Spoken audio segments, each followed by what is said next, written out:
Hi there, I'm Dr. Sudhir Gad. I'm a psychiatrist in New York, and today I want to sit down and speak with you all about trauma and really provide a new and simplified framework to address trauma, whether it's in your life or to help someone else, because I think there are a lot of mystical aspects of it, and yet it's pervasive throughout society.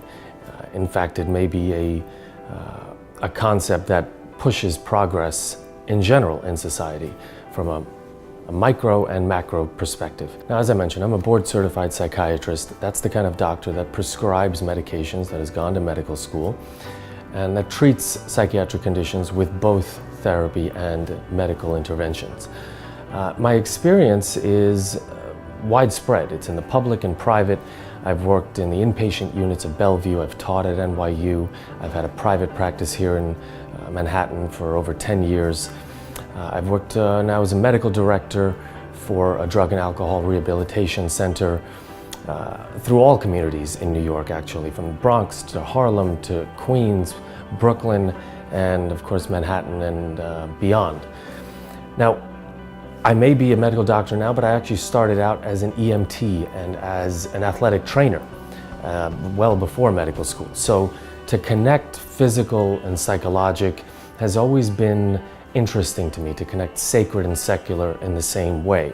This connection between the physical and psychologic is where I want to explore so that we can start to look at trauma the way it has always been known to be, really. You know, the etiology of the word, the etymology of the word, I should say, is from the Greek for wound.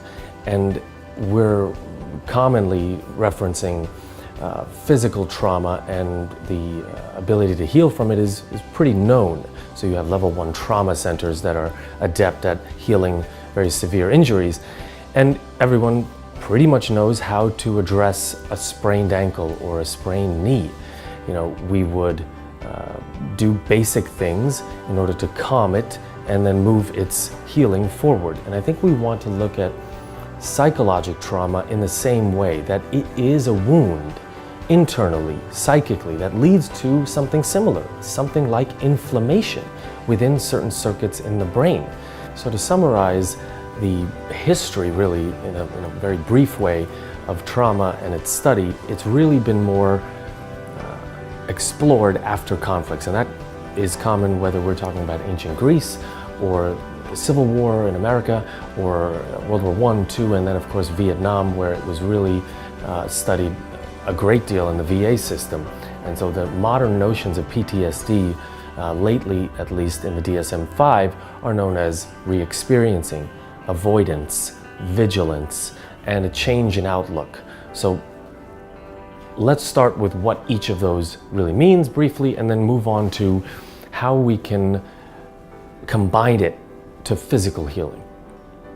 So re-experiencing, simply hearing, feeling, seeing those memories over and over, and often having difficulty in explaining it, but feeling it nonetheless, as if those memories have been physically implanted in your body, those painful memories, more or less, which is pain, it's inflammation in certain circuits. So nightmares or intrusive thoughts or reminders seemingly constantly of that incident or incidents that we're afflicted by. Avoidance, simply put, it's avoiding certain triggers potentially that cause inflammation. So if we're looking at it on a physical sense, if you've sprained an ankle, you're probably going to avoid jumping on that ankle or anything to do with severe movement of that ankle. So with avoidance in psychic terms, you may avoid a certain area of the street that holds bad memories. You may avoid certain programs or certain people, and reminders can be amplified almost infinitely. Vigilance, this is an overactivation, more or less, of the autonomic nervous system. To feel on edge, to feel like you're still in battle, to feel like you're still in danger is the key, that your fear center is literally on overdrive. And therefore it's sending stress hormones through the roof and really affecting bodily functions on a micro scale, and reactivity on a macro scale is visibly changed. And finally, with this DSM-5 adjustment, we had an addition of a change in outlook, meaning, the world after something traumatic happens can seem to that person more concerning, more fear-laden, more dark. And I think these are, in a whole, the common symptoms that we see in PTSD.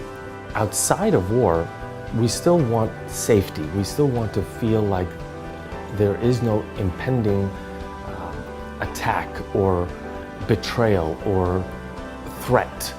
So the safety is akin to the rest that we need on that limb. Now, ice soothes inflammation, right? It's the quickest, most unassailable thing you can do when a part of your body is reacting against itself to address an injury. So what does it mean to ice down a psychological wound? Because too often we're actually inflaming that psychological wound by doing things like drinking alcohol or using drugs, whether it's cannabis or nicotine or something beyond those things. That is very commonly associated post-trauma. And while initially it does soothe, the product of that, the result of that after the drug or alcohol wears off is increased inflammation. So it's kind of like taking a painkiller for your swollen ankle, like an opiate or a Tylenol, but not actually putting ice on it, because it's going to numb the pain signals up to the brain and you're going to feel better, but it's not actually healing or reducing that swelling. So this is a key component is, in rice, that ice part is important to look at psychologically. What would soothing be? The soothing part psychologically, or the ice that we're talking about psychologically, I think we want to disconnect it from anything that you take by mouth or that you ingest as an outside bomb or agent. So soothing doesn't mean some sort of medication. Soothing doesn't mean any kind of drug or alcohol.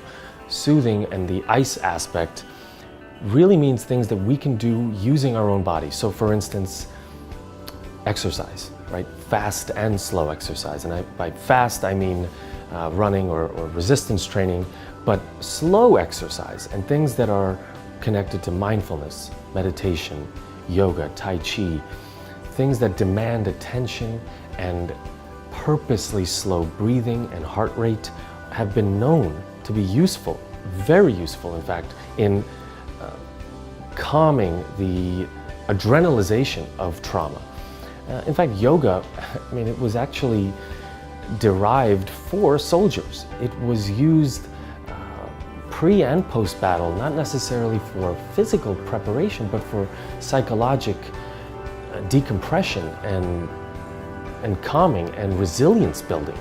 So it would only be sensible to do things that are physical, and that doesn't just mean the things I mentioned. It can mean something pleasurable like dancing. It can mean something pleasurable like laughing, reconnecting with people in a very wholesome way. I think we're talking about wholesome activities in general with regards to ice, which is a wholesome intervention when you injure yourself. So after R and I is compression, is C, and that would be sensible to do after you sprain your ankle. You use an ACE wrap, you use a sleeve, you use a boot, you may even need crutches, for severe injuries, a cast. That helps the injury heal. So what does that really mean for a psychological injury? I think I want to address that compression psychologically means the temporary, and maybe long-term, but more likely temporary use of medications that can calm that circuit down. Now, there are, a whole host of medications available to doctors in the 21st century to adjust different circuits, but we want to make sure that whatever we're using and choosing to use is as safe, effective, and without adverse effects as possible. So we've talked about rest and ice and compression, and we will talk about medications in more detail in a little bit. But the last part of RICE is E, elevation. So that's pretty clear, to elevate your limb when you're sleeping or when you're resting, to reduce blood flow there and assist in healing. What does that really mean psychologically? Well, let's address it as a metaphor, right? To elevate the self. And I think that really happens through a combination of finding meaning for whatever you have gone through, finding an ability to thrive post-trauma, finding reclaiming of what you feel has been taken from you, whether that's autonomy over your body or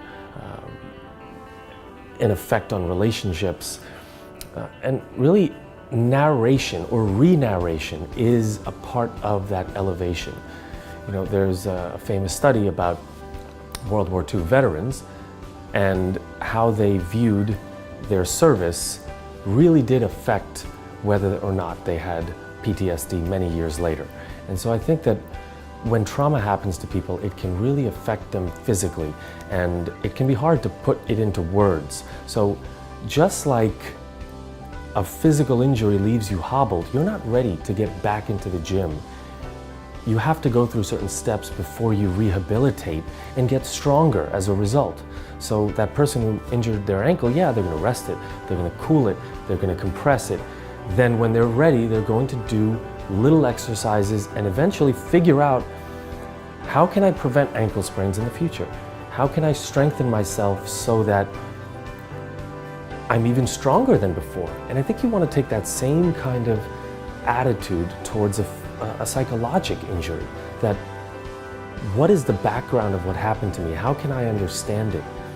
And this is where we come to another new shift in thinking from physical and psychologic and RICE to something else. So what is this extra new framework? Well, let's look at trauma rather than as a cycle. And people have frequently said this traumatic cycle. If a son has an abusive father, he's likely to be an abusive father. It's reductionistic and it may not be accurate, but there is associative data about this. A better way to look at this is that trauma is a funnel. That trauma is not a cycle, but a funnel, that it gets narrower with each generation. And so it becomes easier, if we look at it that way, to ascribe forgiveness for the past, and to also change from looking at yourself as a victim to looking at yourself as a survivor, a martyr, a saint even, because you've taken the pain for a purpose. Because every generation above mine has had more trauma, whether it's women or African Americans or children or LGBT communities or religions. Everyone has gone through increasing amounts of subjugation and pain above us. And on a macro scale, that's narrowing. On a micro scale, within families, it's narrowing. So part of the purpose of having been dealt these cards, having been provided or harmed by trauma, is to recognize that it happened to you for a reason. Maybe it happened to you for a reason, so that you can be the last one it happens to. So that if you were harmed as a child, part of your purpose, part of your meaning is to not translate this to your kids, to not translate this to yourself even, or your partner, to end this funnel. And I think if we look at it that way, we can find heroism, we can find meaning, rather than simply stew in anger about it. So we've spoken about RICE and how it applies to psychological trauma. We've spoken about trauma as a funnel rather than a cycle. Now let's talk about some basic things like sleep and medications that you can use right away, pragmatic ways to address your suffering right now. Oh God, that was crap. Sorry. Let's do that intro over. So we've spoken about how rice applies to psychological concerns. We've also spoken about how this cycle of trauma is closer to a funnel of trauma and how that applies on a micro and macro scale. Now let's talk about some very pragmatic concerns like sleep and medications. Sleep is obviously the time of day that we rest, the time of day that we allow ourselves to fall asleep. We need it, and yet we also luxuriate and enjoy it. Part of what makes it physically restorative is REM sleep and deep sleep. And both of those kinds of sleep are reduced in people who've suffered trauma and are suffering it right now. So how do we manage that? Frequently people, again, move to things like drinking to put them to sleep, literally knock them out. But the dangers of using any intoxicant to increase sleep is that what you're going to get is low quality sleep. You're going to get increased light sleep, but decreased slow wave or deep sleep. You're going to get decreased REM sleep or dream sleep. And that is going to lead to a toxification of the brain and body over time. Part of the healing of trauma is to manage the difficult memories through sleep, through dreams. And yes, there will be nightmares. And so often I talk to my patients and I say, we cannot suppress nightmares completely. And yes, if they're very, very severe, I can give you a medication and it's not addictive, and it can reduce the amount of nightmares you have or REM sleep you have, but we can't do it forever. Eventually we have to face those difficult thoughts, and that is akin to getting back into the gym to rehabilitate that ankle. We can't avoid that forever.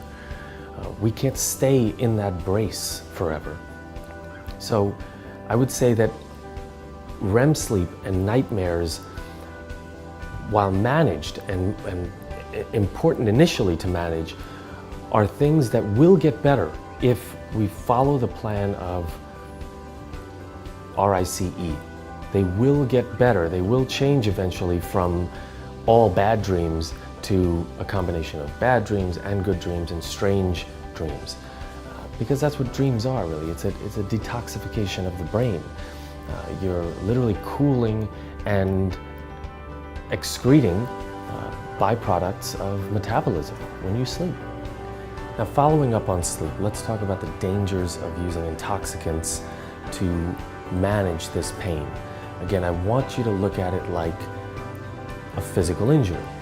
If you had a physical injury, taking opiates for that ankle that you've injured, it would be illogical, because eventually you'd know that you're not actually healing the injury. You're not decreasing inflammation, you're not decreasing swelling, you're not actually making the ankle stronger, you're just numbing the pain.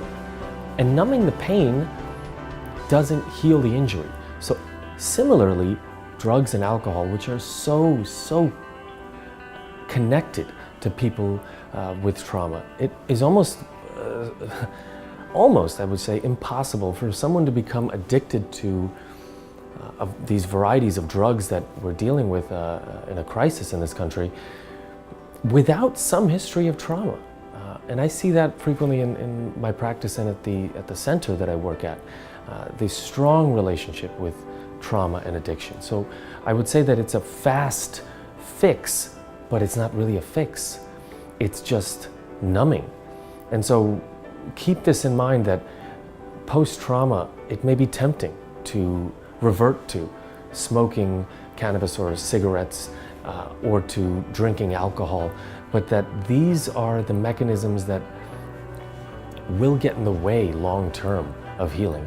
we want to look at intoxicants as things we can enjoy and celebrate with, rather than medicate with. Earlier we spoke about compression, and I said that we were going to come back and talk about some medications that are frequently used to help provide a compressive brace around a psychological injury. Some people are concerned about taking medications. I understand those concerns and I discuss them with patients every day. Am I going to be able to come off this medicine? Is it going to change me? Is it going to reduce my humanity or even change my personality? And is it going to have side effects that I can't get rid of afterwards? And all of those concerns are valid. What I think I want to relay is that wearing a brace isn't pretty sometimes. It's not fun. It's not efficient to use crutches to walk, but it may be necessary temporarily.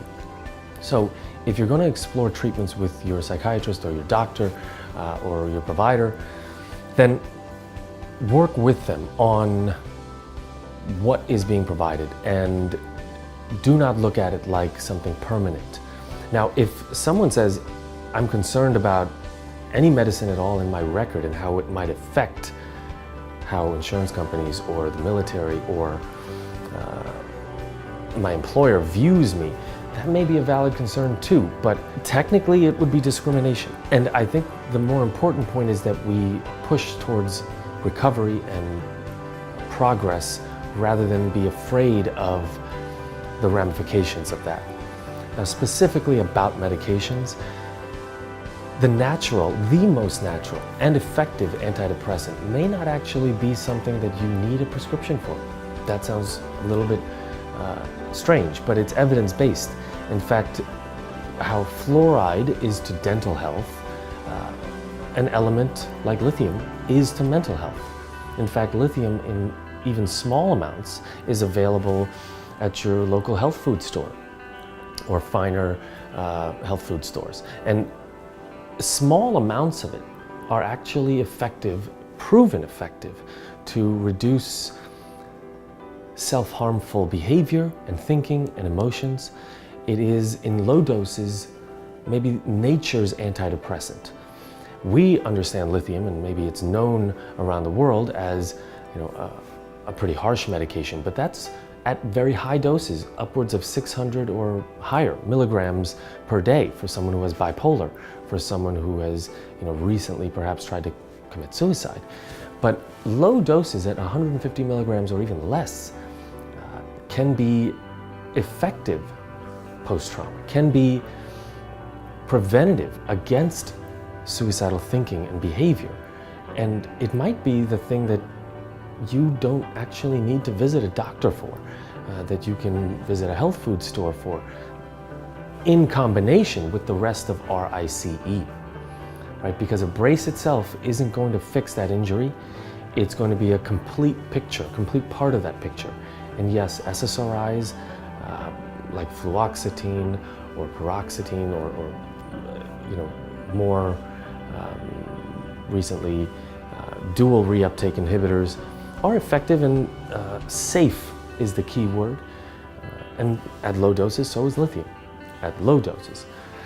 So overall, I think that if people are concerned about prescription medication and how that might affect them, maybe they want to start with something natural, and if necessary, move forward and graduate or add on something that is prescribed. But keep in mind that benzodiazepines, which are so commonly used, things like clonazepam or lorazepam or benzo cousins that people use for sleep at night, like zolpidem, these medicines are really designed for temporary use. They're kind of like the opiate for physical injuries.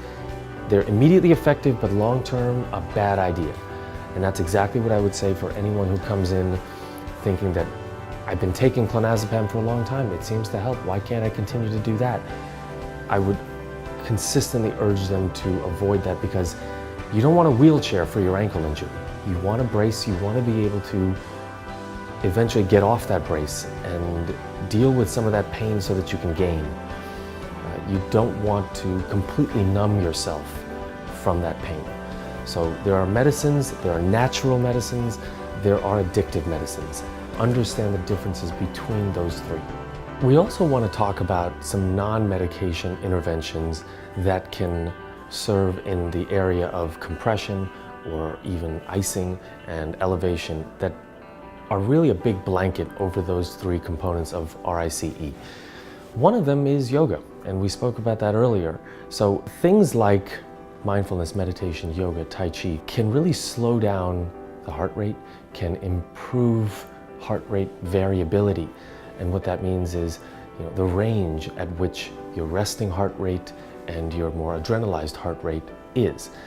Frequently with people who've been traumatized, that range is narrowed, meaning their heart rate is a little bit higher than normal. They're in that fight or flight feeling more consistently. They're literally activated and are driving tactically or are behaving as if the threat is imminent.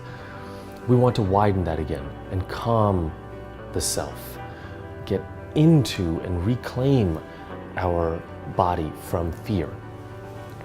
So yoga is certainly,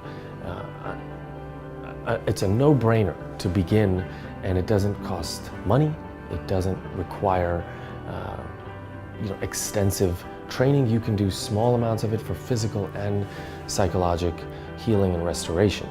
Another very frequently spoken about therapy that I relay to patients is called DBT, Delta Bravo Tango, dialectic behavioral therapy. What that really means is the ability to see both sides of life, really, of chaos and order, of logic and emotion, black and white, and the spectrum in between.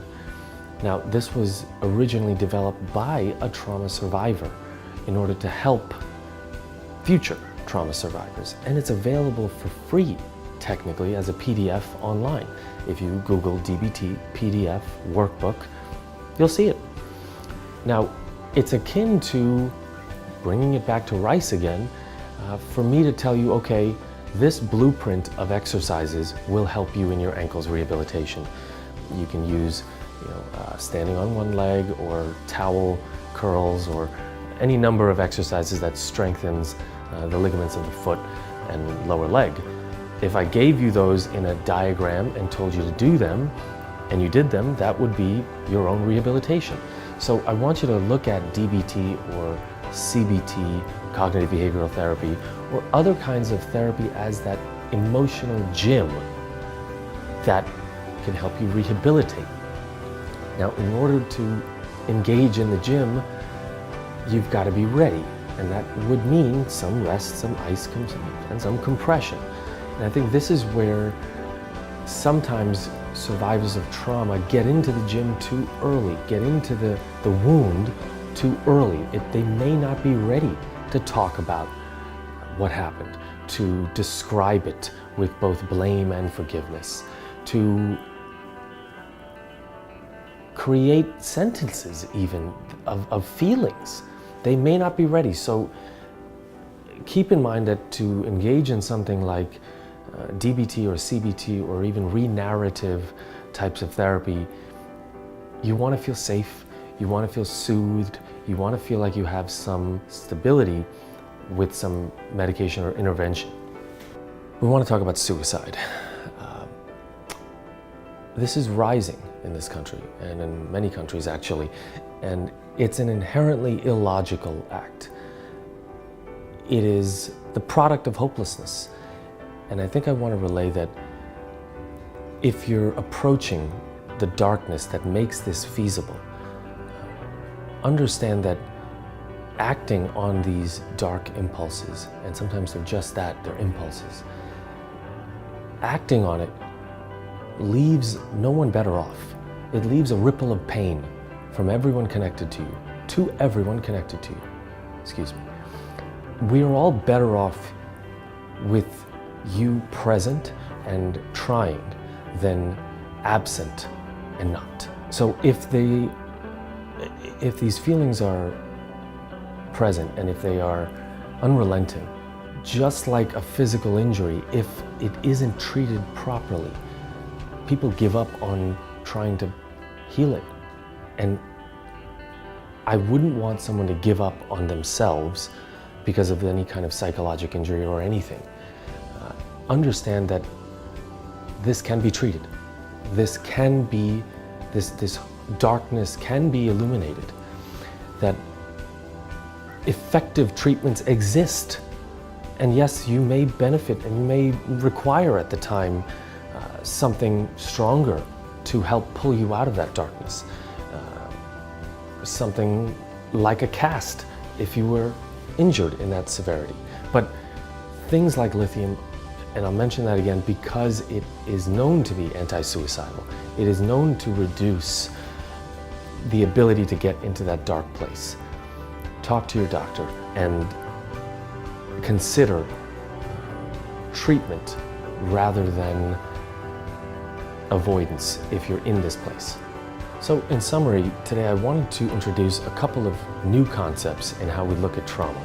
The first is the connection to the old RICE acronym, rest, ice compression, and elevation, and how that can be applied to psychologic treatment of trauma and physical treatment of trauma.